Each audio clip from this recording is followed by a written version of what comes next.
Nama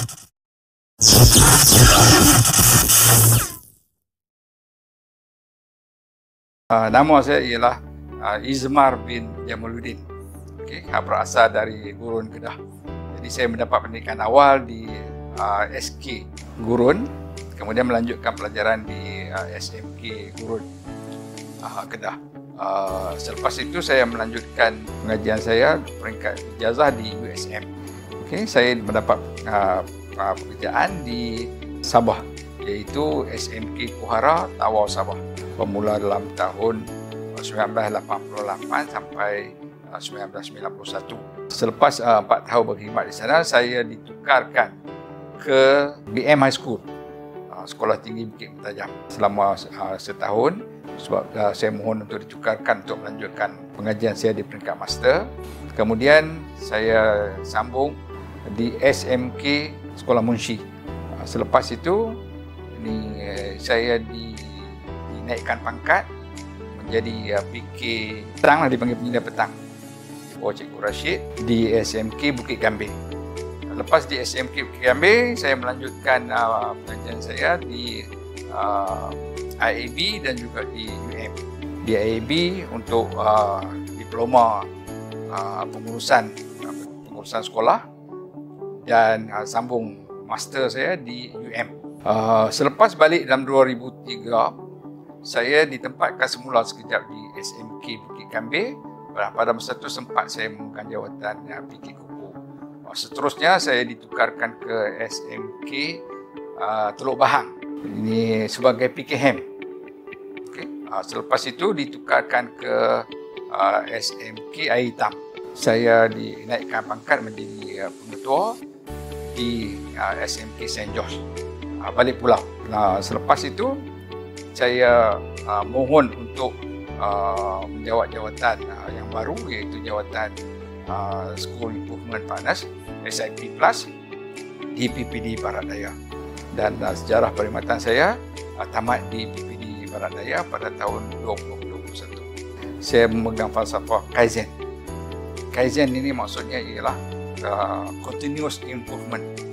Bila kita bekerja dalam satu masa itu, kita hendaklah tidak boleh berpuas hati terhadap kualiti kerja kita, dan kita kena sentiasa improve. Sebab itulah dalam konsep ini saya buat improvement untuk diri sendiri, dengan membuat beberapa inovasi dalam perkhidmatan dalam bidang kuasa saya lah. Contoh yang pertama sekali ialah saya memperkenalkan konsep e-learning, virtual learning. Kita panggil virtual learning.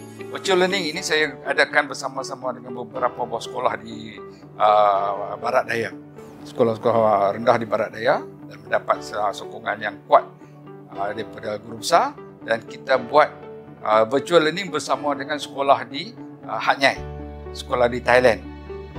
Dan ia mendapat sambutan yang cukup hebat pada masa itu, sebab pada masa itu pelajar-pelajar kita dan juga guru-guru boleh saling mempelajari, dan ini ialah satu kaedah yang baik yang kita rasa yang kita boleh kongsi bersama lah.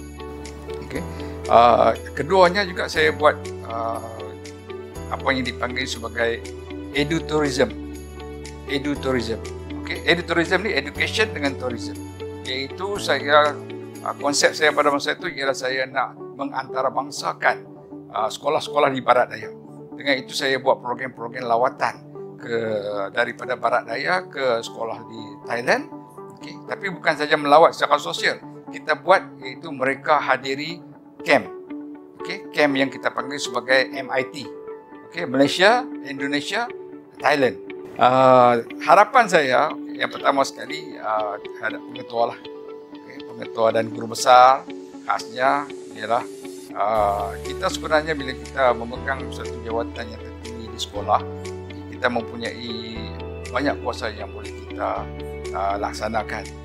Dan kita berharap supaya pengetua-pengetua dan guru besar ini mempunyai inovasi dan kreativiti untuk memajukan sekolah dalam semua aspek, terutama sekali dalam bahagian infrastruktur contohnya, ataupun dalam bahagian kemenjadian murid. Harapan saya supaya yang pertama sekali untuk kita pegang konsep jangan puas hati terhadap pencapaian diri kita. Jangan sekali-kali kita rasa. Kalau tahun ini contohnya kita mencapai katakan tahap, kita bagi skala lah contohnya, 5/10, tahun depan kita target 6/10. Yang keduanya ialah sentiasa pegang konsep in loco parentis. Kita menganggap diri kita seperti ibu bapa kepada pelajar-pelajar kita. Yang itu yang paling penting sekali. Anak-anak itu ialah amanah dan diserahkan kepada kita, maka kita perlulah mendidik mereka supaya mereka menjadi anak yang baik. Sekiranya kita melayan anak-anak orang dengan baik, maka orang akan melayan anak-anak kita dengan lebih baik.